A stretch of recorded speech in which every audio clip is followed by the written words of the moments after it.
BA BSS প্রথম বর্ষের সুপ্রিয় শিক্ষার্থীবৃন্দ, রাষ্ট্রবিজ্ঞান অনলাইন ক্লাসে তোমাদের স্বাগত জানাচ্ছি।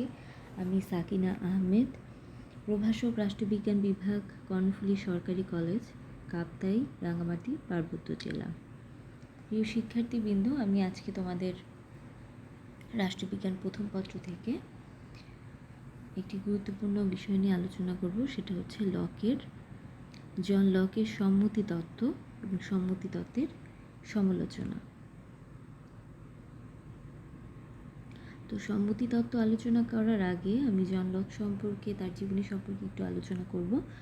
তো জন লক 1632 খ্রিস্টাব্দে ইংল্যান্ডে এক মধ্যবিত্ত পিউরিটান পরিবারে জন্মগ্রহণ করেছিলেন। তার পিতা ছিলেন একজন পার্লামেন্টারি দলের সমর্থক। এই কারণে লক পরিবারকে অনেক সময় রাজরোষে পতিত হতে হয় এবং অশেষ কষ্ট নির্যাতন সহ্য করতে হয়। জন লক অক্সফোর্ডের ক্রাইস্ট চার্চ কলেজ হতে এমএ ডিগ্রি লাভ করার পর সেখানে কিছুকাল টিউটর হিসেবে কাজ করেন, কিন্তু শিক্ষকতায় তার বিশেষ আগ্রহ না থাকায় তিনি চিকিৎসা শাস্ত্র অধ্যয়ন করেন এবং ইংল্যান্ডের একজন প্রসিদ্ধ চিকিৎসক হিসেবে খ্যাতি অর্জন করেন। চিকিৎসক হিসেবেই তিনি তার রাজনৈতিক দীক্ষাগুরু লর্ড অ্যাশলের সাহচর্যে আসেন। লর্ড অ্যাশ পরে আর্ল অফ সেফটসবেরি হিসেবে যখন ইংল্যান্ডের লর্ড চ্যান্সেলর নিযুক্ত হন, তখন জন লক গুরুত্বপূর্ণ সরকারি পদ লাভ করেন। রাজা দ্বিতীয় চার্লসের বিরুদ্ধে ষড়যন্ত্রের অভিযোগে আর্ল অফ সেফটসবেরির যখন পতন হয়, তখন জন লক হল্যান্ডে পলায়ন করেন 1683 সালে এবং স্টুয়ার্ট রাজবংশের পতন না হওয়া পর্যন্ত তিনি সেখানেই অবস্থান করেন। রাজা দ্বিতীয় জেমসের পতনের পর তিনি স্বদেশে ফিরে আসেন এবং পুনরায় গুরুত্বপূর্ণ সরকারি পদে অধিষ্ঠিত হন। তো তার কিছু উল্লেখযোগ্য গ্রন্থ রয়েছে, তার মধ্যে রয়েছে 2 ট্রিটিজেস অন সিভিল গভর্নমেন্ট, 1690 সালের গ্রন্থটি। তো এটা সর্বাধিক উল্লেখযোগ্য। এছাড়াও এই গ্রন্থের দ্বিতীয় খণ্ডে সেকেন্ড ট্রিটিস, তার প্রকৃত রাষ্ট্র দর্শন প্রকাশ পেয়েছে। এছাড়াও তিনি লেটার্স কনসার্নিং টলারেশন, এসে কনসার্নিং হিউম্যান আন্ডারস্ট্যান্ডিং নামে আরও দুখানি মূল্যবান গ্রন্থ রচনা করেছিলেন। লকের প্রধান গ্রন্থ হচ্ছে 2 ট্রিটিজেস, সমকালীন রাজনৈতিক অবস্থার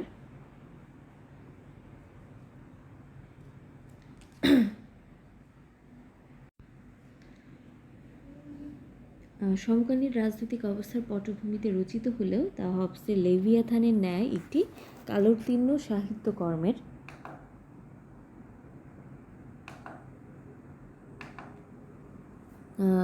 মর্যাদা লাভ করে। লক নিজেই তার গ্রন্থের ভূমিকায় বলেন, প্রবন্ধদ্বয় লেখার পেছনে আমার উদ্দেশ্য হলো আমি বর্তমান রাজা উইলিয়াম, আমাদের মহান ত্রাণকর্তার সিংহাসনকে মজবুত ভিত্তির ওপর প্রতিষ্ঠিত করার ব্যাপারে তাহাকে সাহায্য করতে চাই।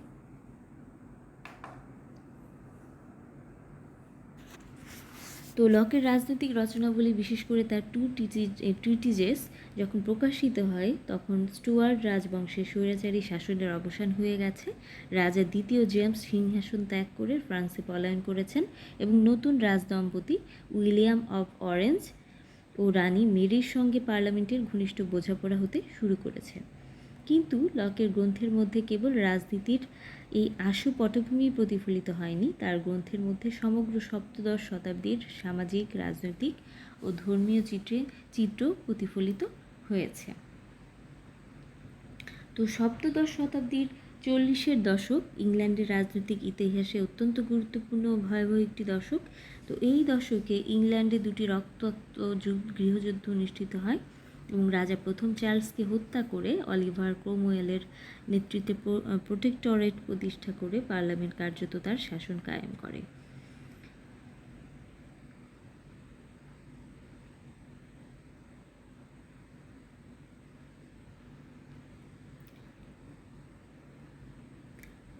তো ইংল্যান্ডের রক্তপাতহীন গৌরবময় বিপ্লব এবং এই বিপ্লবের পটভূমিতেই লক তার অমর গ্রন্থ 2 ট্রিটিজেস অন সিভিল গভর্নমেন্ট রচনা করেন। লকের এই গ্রন্থ আধুনিক উদারতাবাদের বাইবেল অফ মডার্ন লিবারালিজম পরিণত হয় এবং তা সম্ভব হয় শাসন ব্যাপারে লকের বাস্তব অভিজ্ঞতা অভূতপূর্ণ দার্শনিক প্রজ্ঞার ফলে।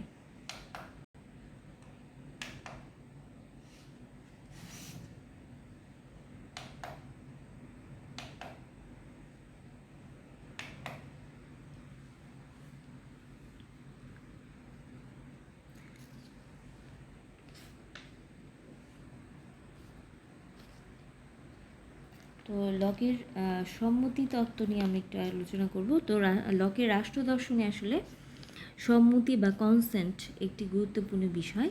তিনি বিশ্বাস করেন যে যে কোনো শাসকের বৈধতার প্রধানতম ভিত্তি হচ্ছে শাসিতের সম্মতি। সম্মতিকে কেন্দ্র করেই তিনি আইনসঙ্গত সরকার এবং স্বৈরাচারী সরকারের মধ্যে পার্থক্য নির্দেশ করেছেন। যে সরকার নাগরিকদের সম্মতির উপর প্রতিষ্ঠিত নয়, লকের মতে সে সরকার নাগরিকদের আনুগত্য দাবি করতে পারে না। তো এরূপ সরকারের প্রতি যেহেতু নাগরিকগণ আনুগত্য প্রদর্শনে আইনত বাধ্য নয়, কাজে এর বিরোধিতা করার তাদের আইনসঙ্গত অধিকার রয়েছে। তো লক সম্মতিকে দুভাগে ভাগ করেছেন, যথা প্রকাশ্য সম্মতি, আরেকটা হচ্ছে অপ্রকাশ্য বা মৌন সম্মতি, এক্সপ্রেস কনসেন্ট, আরেকটা হচ্ছে ট্যাসিট কনসেন্ট। তো এই দুই রকম সম্মতির কথা উনি বলেছেন। তো প্রকৃতির রাজ্যের অনিশ্চয়তা থেকে মুক্তি পাওয়ার জন্য, কিংবা আরও বিশেষভাবে বলা যায় প্রকৃতির রাজ্যে মানুষ সম্পত্তির যে অধিকার ভোগ করে সেই অধিকারকে নিশ্চিত বা নিরাপদ করার জন্য রাষ্ট্র বা সরকারের প্রয়োজন। যে সম্মতির মাধ্যমে মানুষের রাষ্ট্র বা সরকার গঠন করে তাকে বলা হয় প্রকাশ্য সম্মতি।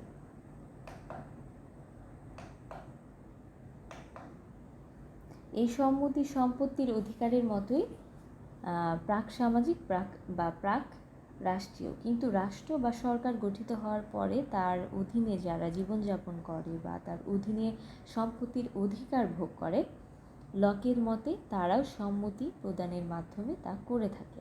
কারণ আগে কি বলা হয়েছে, কেউ সম্মতি প্রদান না করলে তার কাছ থেকে রাষ্ট্র বা সরকার কোনো আনুগত্য দাবি করতে পারে না।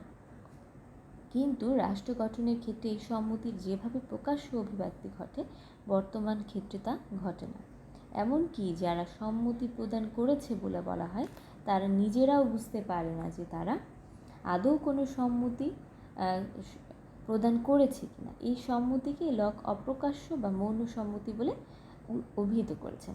তো লকের মতে মৌন সম্মতির উপর ভিত্তি করে রাষ্ট্র মানুষের যে কোনো অধিকারকে স্পর্শ করতে পারে, কিন্তু কারো সম্পত্তির অধিকারকে যদি স্পর্শ করতে হয় তবে সম্পত্তির যে মালিক তার প্রকাশ্য সম্মতি ছাড়া সরকার কিছুতেই তা করতে পারে না। উদাহরণস্বরূপ, লকের মতে সরকার কারো প্রকাশ্য সম্মতি ছাড়া তার উপর কর আরোপ করতে পারে না। সম্মতির প্রকাশ্যতা বা মৌনতার পার্থক্য অনুসারে লক নাগরিকদের দায়িত্ব ও আনুগত্যের মধ্যেও পার্থক্য রচনা করেছেন। টু ট্রিটিজেস গ্রন্থের মধ্যে তিনি বলেছেন, যারা প্রকাশ্য ঘোষণার মাধ্যমে রাষ্ট্র গঠনের সম্মতি প্রদান করেছে তারা চিরস্থায়ী ও অপরিহার্যভাবে রাষ্ট্রের সঙ্গে আনুগত্যের বন্ধনে আবদ্ধ এবং তারা এই আনুগত্যের মধ্যে কোনো দিন কোনো পরিবর্তন সাধন করতে পারে না। কিন্তু যারা মৌন সম্মতির মাধ্যমে রাষ্ট্রের সদস্যপদ লাভ করে তারা রাষ্ট্রের সঙ্গে চিরস্থায়ী আনুগত্যের বন্ধনে আবদ্ধ নয়। তারা যে কোনো সময়ে সম্পত্তি ভোগের অধিকার প্রত্যাহার করে নিজেদেরকে আনুগত্যের বন্ধন থেকে মুক্ত করতে পারে। প্রকাশ্য সম্মতি ও মৌন সম্মতির বহিঃপ্রকাশ কিভাবে হয় সেই সম্পর্কে লক বলেন, যে মানুষ কমনওয়েলথ গঠন করার সময় যখন পরস্পরের মধ্যে চুক্তি সম্পাদন করে তখন তারা প্রকাশ্যেই তাদের সম্মতি ঘোষণা করে। প্রকাশ্য সম্মতি ও মৌন সম্মতির বহিঃপ্রকাশ কিভাবে হয় সে সম্পর্কে লক বলেন, যে মানুষ কমনওয়েলথ গঠন করার সময় যখন পরস্পরের মধ্যে চুক্তি সম্পাদন করে তখন তারা প্রকাশ্যেই তাদের সম্মতি ঘোষণা করে। এই সম্মতির ব্যাপারে কোনো অস্পষ্টতা বা দ্বিধা থাকে না, কিন্তু মৌন সম্মতি রাষ্ট্র গঠনের মতো কোনো আনুষ্ঠানিক উপলক্ষকে কেন্দ্র করে প্রকাশ লাভ করে না, কারণ এই ক্ষেত্রে রাষ্ট্র বা সরকার আগে থেকেই বিদ্যমান থাকে। লকের মতে যখনই কোনো লোক সরকারের অধীনে কোনো অধিকার ভোগ করে তখনই ধরে নিতে হয় যে সে মৌনভাবে সেই সরকারের কর্তৃত্ব স্বীকার করে নিয়েছে। এই অধিকার যে সব সময় বড় বড় সম্পত্তি ভোগের অধিকারী হতে হবে তা নয়, তা সেই রাষ্ট্রের রাজপথ দিয়ে স্বাধীনভাবে চলাফেরা করার মতো তুচ্ছ অধিকারও হতে পারে। লক বলেন, একটি সরকারের অধীনে যখন কোনো লোকের কিছু সম্পদ থাকে কিংবা সে সরকারের কর্তৃত্বের কিছুটা অংশ সে ভোগ করে, তখনই ধরে নেওয়া হয় যে সেই সরকারের অধীন অন্যান্য বাসিন্দার ন্যায় সেও তার আইনের প্রতি অনুগত থাকবে বলে মৌন সম্মতি প্রদান করেছে। লকের মতে প্রকাশ্যই হোক আর মৌনই হোক, সম্মতি ছাড়া কেউ রাষ্ট্রের সদস্য হতে পারে না বা সরকারের অধীনে কোনো অধিকার ভোগ করতে পারে না। নীতিগতভাবে রাষ্ট্র সকল সদস্যের সম্মতির ভিত্তিতে প্রতিষ্ঠিত, কিন্তু এ ব্যাপারে গুরুত্বপূর্ণ ব্যতিক্রমও রয়েছে। তার মতে চুক্তি সম্পাদন বা সম্মতি জ্ঞাপনের অপরিহার্য পূর্ব শর্ত হচ্ছে প্রত্যেকের প্রাকৃতিক সমতা, কিন্তু অপ্রাপ্তবয়স্ক শিশুগণ এই সমতার অধিকারী নয়। কাজেই তারাও তাদের পিতামাতার সমকক্ষ ব্যক্তি হিসেবে চুক্তি সম্পাদন করেছে বা সম্মতি জ্ঞাপন করেছে সে কথা বলা যায় না। সম্মতি তত্ত্বের সমালোচনা। আপাত দৃষ্টিতে লকের সম্মতি তত্ত্ব যত সহজ সরল ও নির্ঝঞ্ঝাট বলে মনে হয়, আসলে কিন্তু তা নয়। যদি একটু গভীরভাবে আমরা পর্যবেক্ষণ করি তাহলে দেখতে পাবো যে এই তত্ত্বের মধ্যে অনেক কিছু রয়েছে যেগুলো অসঙ্গত। এই অসঙ্গতিগুলোকে আত্মগোপন করে রাখা হয়েছে। আধুনিক রাষ্ট্রচিন্তার সুদক্ষ সমালোচক ও ভাষ্যকার অধ্যাপক জন প্লামেনাস লকের সম্মতি তত্ত্বের কয়েকটি ত্রুটি খুঁজে পেয়েছেন। সেগুলো হচ্ছে: 1. লক মনে করেন যে শাসিতের সম্মতি ছাড়া সরকারের শাসন করার কোনো বৈধ অধিকার নেই। লক তার মতবাদের সপক্ষে এই বলে যুক্তি দেখিয়েছেন যে প্রকৃতির রাজ্যে প্রত্যেকের প্রাকৃতিক অধিকার ভোগ করার অধিকার রয়েছে এবং তার একমাত্র দায়িত্ব হলো নিজের অধিকার সুনিশ্চিত করার জন্য অন্যের অনুরূপ অধিকারের প্রতি শ্রদ্ধা প্রদর্শন করা। এটা মানুষের সহজাত নৈতিক চরিত্রেরই বহিঃপ্রকাশ এবং এর জন্য কোনো রাষ্ট্রীয় নিয়ন্ত্রণের প্রয়োজন নেই। এই অধিকার যেহেতু মানুষের সহজাত, সুতরাং তার সুস্পষ্ট সম্মতি ছাড়া কেউ তার পক্ষে সে অধিকার প্রয়োগ করতে পারে না। অতএব শাসিতের সম্মতি ছাড়া সরকারের ক্ষমতার কোনো বৈধ ভিত্তি থাকতে পারে না। জন প্লামেনাস লকের এই মতবাদের যৌক্তিকতা অস্বীকার করেন না, তবে তার আপত্তি হলো এই যে লক যেহেতু সম্মতিকে সরকারের বৈধতা বা অবৈধতার মাপকাঠি হিসেবে উপস্থাপন করেছেন, কাজেই এ ব্যাপারে তার আরও বেশি স্পষ্ট ও দ্বিধাহীন হওয়া উচিত ছিল। তিনি বলেন, লকের যে জিনিসটি সবচেয়ে বেশি প্রয়োজন ছিল তা হলো সম্মতি শব্দটিকে এমনভাবে ব্যবহার করা যাতে আমরা সঠিকভাবে বুঝতে পারতাম যে কখন সরকার শাসিতের সম্মতি লাভ করলো আর কখন যে তা লাভ করলো না, কিন্তু এ ব্যাপারে লক ব্যর্থতারই পরিচয় দিয়েছেন। দ্বিতীয়ত, কোনো সরকারের অধীনে সম্পত্তির অধিকার ভোগ করাকেই যদি তার কর্তৃত্বের প্রতি আনুগত্যের মৌন স্বীকৃতি বলে ধরে নেওয়া হয় এবং সেই স্বীকৃতি যদি তার অধিকার ভোগের ভিত্তি হিসেবে গৃহীত হয়, তাহলে তা মানুষের সম্পত্তি ভোগের প্রাকৃতিক অধিকারের প্রতি অস্বীকৃতি জ্ঞাপন করে। জন প্লামেনাস বলেছেন, বাস্তবিকই লকের এই যুক্তি তার নিজেরই একটি মৌলিক বিশ্বাসের প্রতি অস্বীকৃতি জ্ঞাপন করে। মৌলিক বিষয়টি হচ্ছে এই: একজন সম্মতি তার সন্তান সন্ততি বা বংশধরদের জন্য বাধ্যতামূলক হতে পারে না। কোনো সরকার আমার সম্পত্তি রক্ষা করছে বা আমি যদি সেই সরকারের প্রতি আনুগত্য প্রদর্শনে প্রতিশ্রুতিবদ্ধ হই, তাহলে আমার পুত্র যে আমার কাছ থেকে উত্তরাধিকার সূত্রে সম্পত্তি লাভ করেছে সেও আনুগত্য প্রদর্শনের প্রতিশ্রুতিবদ্ধ হবে তা আমি বলতে পারি না, কারণ আমার সম্পত্তি তাকে প্রদান করার আমার যেমন প্রাকৃতিক অধিকার রয়েছে, আমার কাছ থেকে উত্তরাধিকার হিসেবে তা লাভ করার তারও তেমনি প্রাকৃতিক অধিকার রয়েছে।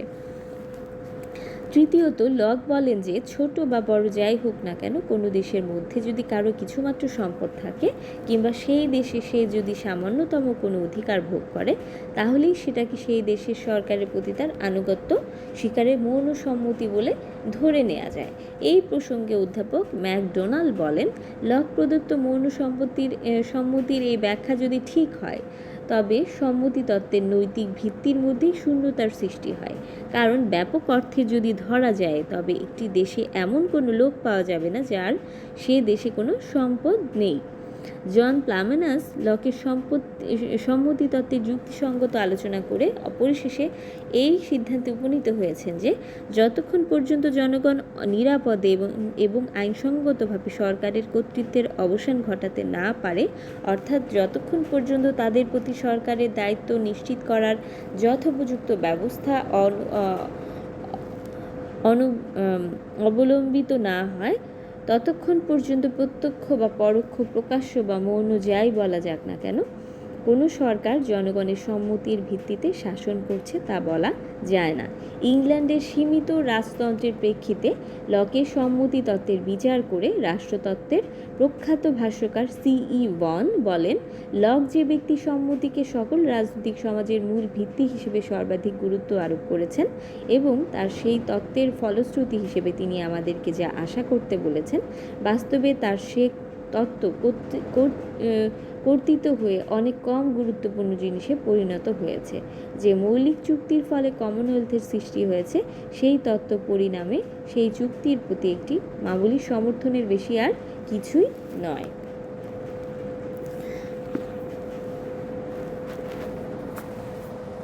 তো সুপ্রিয় শিক্ষার্থীবৃন্দ, সবাই তোমরা সুস্থ থাকবে, নিরাপদে থাকবে এই কামনা করি।